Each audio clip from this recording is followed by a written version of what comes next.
ریاست پاکستان میں جج فوجی بن گئے اور فوجیوں کی جج بننے کی کوشش۔ بلاول بھٹو اور زرداری صاحب کا عمران خان کو کس نوعیت کا اہم پیغام دیا گیا؟ رانا ثناء اللہ صاحب کو ثبوت تو مل گئے ہیں لیکن سامنے کب آئیں گے؟ بشرا بی بی کے بارے میں بڑے انکشافات کس نوعیت کے ہوئے؟ جج فکسنگ اور بینچ فکسنگ کیسے ہو رہی ہے؟ آج ہم ان نکات کے اوپر آپ سے بات کریں گے۔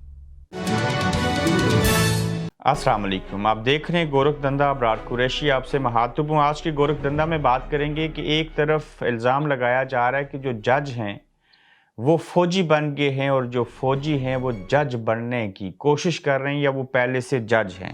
سپریم کورٹ کے اندر شدید اختلافات ہیں، انصاف ہو نہیں رہا، اختلافات بے شمار ہو رہے ہیں اور اس کے اوپر تنقید ہو رہی ہے اور انصاف کرنے والوں کے اوپر سوالات اٹھ کے، پہلے انصاف کے اوپر سوالات اٹھتے تھے، اب انصاف کرنے والوں کے اوپر سوالات اٹھ رہے ہیں۔ جج فوجی کیسے بنے؟ آج اس ٹویٹ کو دیکھیں جو حامد میر صاحب نے کی، اس میں پاکستان تحریک انصاف کے کسی شخص نے، کسی عورت نے، کسی نے بھی جو قاضی فائز عیسیٰ ہیں ان کو فوج کی وردی پہنا کے ٹویٹ کیا گیا اور لکھا ہماری فوج ملک میں اپنا قبضہ رکھنے کے لیے کسی حد تک بھی جا سکتی ہے، جس کا مظاہرہ آج کل کھلے عام کر رہی ہے۔ عدلیہ میں کوئی ریٹائرڈ افیسر نہیں بھرتی ہو سکا تو انہوں نے سب سے بہتر بکاؤ خرید لیا۔ غلط تنقید ہے یہ قاضی فائز عیسیٰ کے اوپر، یہ نہیں ہونی چاہیے۔ یہیں پہ حامد میر صاحب نے ٹویٹ کر کے کہا کہ یہ وہ قاضی فائز عیسیٰ ہیں جس نے فیض آباد دھرنا کیس کے فیصلے میں ISI کی سیاسی مداخلت پر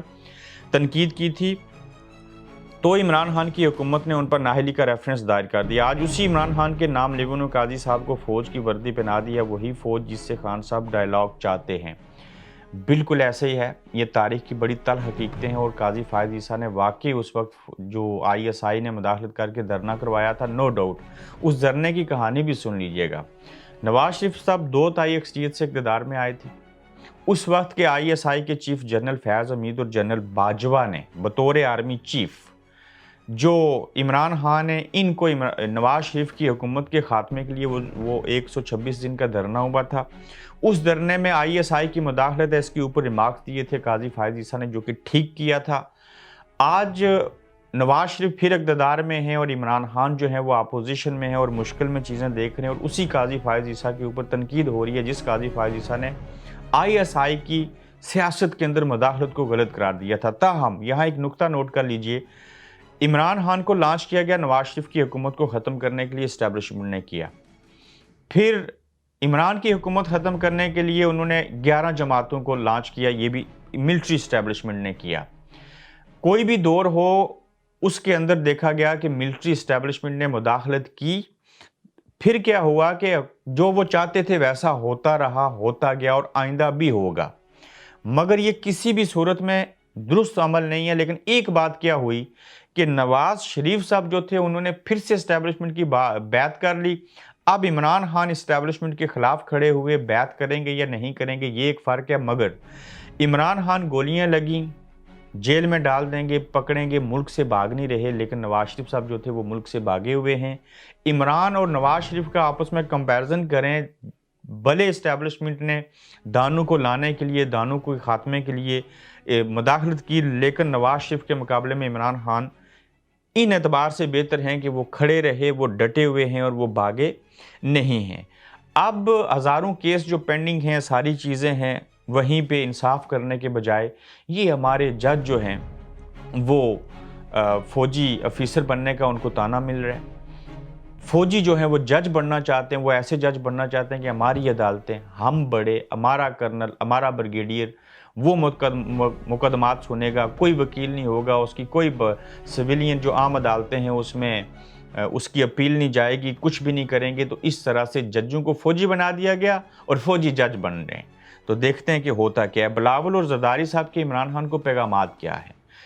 بلاول صاحب نے کہا، میں نے عمران خان صاحب سے کہا ہے، کہتا ہوں کہ 9 مئی کے واقعات کے اوپر سرعام، کھلے عام، بڑے دل سے माफ़ी मांग लीजिए। और इमरान खान साहब ने ऐसे नहीं किया, बिल्कुल इमरान खान ने ऐसे नहीं किया, मज़ामत की। माफ़ी क्यों मांगे? माफ़ी उस बात की होती है जो बंदे ने खुद काम किया हो। तो जब वो चीज़ की ही नहीं तो आप उससे क्यों माफ़ी मंगवा रहे हैं? बिलावल भुट्टो साहब कह रहे हैं कि इमरान खान माफ़ी मांग लें तो बात ख़त्म हो जाएगी। इमरान तो कहता है कि 9 मई क्यों हुआ, कैसे हुआ, इसकी तहकीकात करवाओ, इंडिपेंडेंट कमीशन बनाओ, उसके बाद अगर कोई गिल्टी होता है, किसी के ऊपर कोई सबूत हैं, लेके आओ सामने, तो हम उसके ऊपर माफ़ी क्या सब कुछ करने को तैयार हैं। लेकिन अभी अदालतों में केस चला नहीं और पहले से कहा जा रहा है कि हमारे पास सबूत हैं, केस चलेगा अदालत में तो लग पता जाएगा। तो जरदारी साहब कहते हैं इमरान खान को मैंने कई अरसा पहले ये पैगाम भेजा, आओ मिल के चलते हैं, आओ मिल के बैठते हैं, आओ मिल के आगे बढ़ते हैं। ये जरदारी साहब की बात अच्छी थी। अगर कोई किसी को धोखा ना दे और खान साहब ना माने, अगर ये सियासतदान एक हो जाएं तो इन सब को इजाज़तनामा और इनको हकीकी आज़ादी, इनके वोट को इज़्ज़त, इनको आज़ादी जो है वो मिलिट्री इस्टेब्लिशमेंट से चाहिए, ये सब जानते हैं। मगर इसी इस्टेब्लिशमेंट ने इनको एक दूसरे के खिलाफ इस्तेमाल किया, एक दूसरे के खिलाफ नफरत पैदा की, किसी को मिस्टर 10% बनाया, किसी को क्या से क्या बना दिया। और जब तक सियासतदान एक साथ मिल के नहीं बैठते उस वक्त तक ये मिलिट्री इस्टेब्लिशमेंट जो है इनको कुचलेगी, इनको डिवाइड करेगी, फिर इनके ऊपर रूल करती रहेगी। तो जरदारी साहब अगर अच्छी नीयत से इमरान खान को पैगाम दे रहे थे, आओ साथ मिलकर चीज़ें करते हैं, तो वो एक अच्छी चीज़ थी। मगर इमरान खान साहब की सारी सियासत, उनका सारा बयानिया एंटी आसिफ अली जरदारी और एंटी नून लीग है। अब ये आम आवाम जो है पाकिस्तान की, उसको तो समझ नहीं आएगी। और जब इमरान खान इनके साथ मिल जाएंगे तो यही है, जरदारी साहब और बिलावल साहब कहेंगे देखो कल हमें चोर कहता था, आज हमारे साथ बैठा है, जाएं तो जाएं किधर। यहाँ किसी के ऊपर एतबार नहीं किया जा सकता। बुशरा बीबी से मुतल्लक हैरत अंगेज़ इंकशाफात हुए। क्या फिरदौस आशिक एवान साहिबा की हिस्सें महसूस करने की, सूंघने की, खाने की, सुनने की, काम करना शुरू हो गई हैं। अब चूँकि इस्तेकाम पाकिस्तान पार्टी में गई हैं तो फिर इस्तेकाम पाकिस्तान के नाम से उस पार्टी को मजबूत बनाने के लिए इंकशाफात किए जा रही हैं। हाँ, मैं जब इक़्तिदार में थी, बिल्कुल जब मैं वज़ीर इत्तलात थी, उस वक्त मैंने सारे सबूत दिए थे उस्मान बुज़दार साहब को कि कैसे जो है वो बुशरा बीबी फरागोगी के ज़रिए करप्शन करती है। और वो सबूत जो थे वो उस्मान बुज़दार उठा के ले गए थे बुशरा बीबी के पास, जिसके ख़िलाफ़ मैंने सबूत दिए। तो फिर बुशरा बीबी ने मुझे जमात से किनारा कशी करवाई, मैं पीछे चली गई और आज मैंने जमात को छोड़ दिया।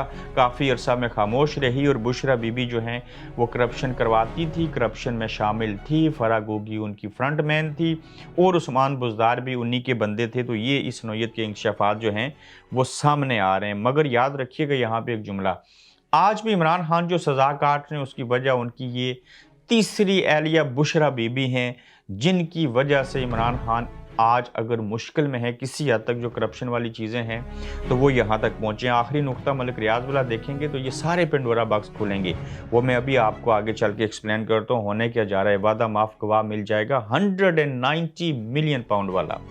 अच्छा जी, राना सनाउल्लाह साहब के पास ठोस शवाहिद हैं कि अवाम के सामने वो ला नहीं रहे, लेकिन शवाहिद क्या हैं? लतीफ़ खोसा, एतजाज़ एहसन जो हैं वो बतौर वकील chief justice of Pakistan Umar Ata Bandial से मिले। उसके बाद उनके कहने के ऊपर चीफ जस्टिस उमर अता बंदयाल ने बेंच बनाया। वो कौन सा बेंच था? जिसने ये फैसला करना था कि क्या सिविलियन का ट्रायल जो है वो फौजी अदालतों में हो सकता है कि नहीं। तो उससे पहले इमरान खान लतीफ़ खोसा से मिले, उससे पहले लतीफ़ खोसा के ऊपर फायरिंग हुई, उससे पहले इमरान खान के ऊपर फायरिंग हुई, हमला हुआ।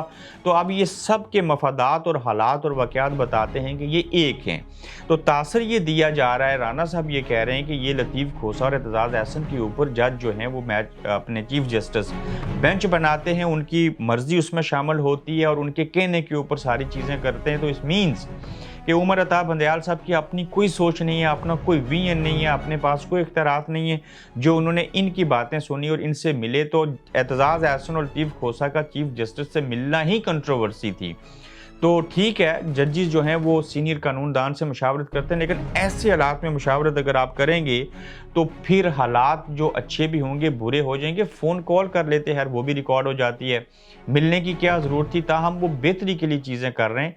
पार्टी ने निकाल दिया, पार्टी को छोड़ दिया, सारी चीज़ें कर लीं। अब ज़िंदगी के इस हिस्से में हैं कि वो कहते हैं कि हम कुछ अच्छा कर जाएँ इस मुल्क के लिए। मगर राना साहब के पास ये सबूत हैं, कौन किससे मिला, कब मिला, कैसे मिला, क्यों मिला और क्या उसमें चीज़ें डिस्कस हुई। लेकिन लाएँ अवाम के सामने सारे सबूत अगर आपके पास हैं तो। अब मलिक रियाज साहब जो हैं वो नैब में तलब हो गए हैं। ये बड़ा अहम और बड़ा संगीन मामला होने जा रहा है। 190 मिलियन पाउंड जो एनसीए यहाँ बरतानिया से रिलीज़ हुआ था, गैर कानूनी रकम थी, हुकूमत पाकिस्तान को मिली थी, काफ़ी टाइम लगा था। 190 मिलियंस को लेने के लिए मिलियंस ऑफ पाउंड यहाँ पे लगाने पड़े थे। वो सीक्रेट ख़त था, अलकादरिया ट्रस्ट में वही रकम दी गई थी रियाज मलिक की तरफ से।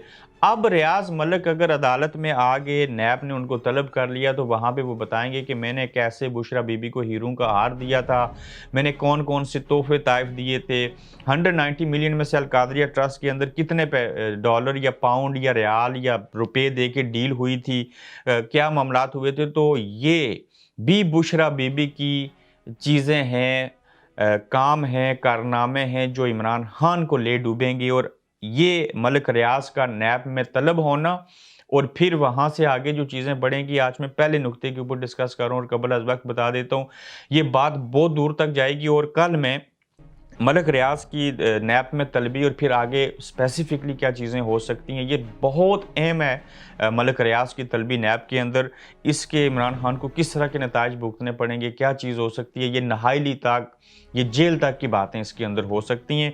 और बुशरा बीबी के जो भी चीज़ें थी वो आज जो है इमरान खान को उन चीज़ों का नुकसान होना शुरू हो जाएगा। अपना ख्याल रखिएगा, फिर आपसे बात करेंगे। आप देख रहे हैं गोरखधंधा अब्रार कुरैशी के साथ।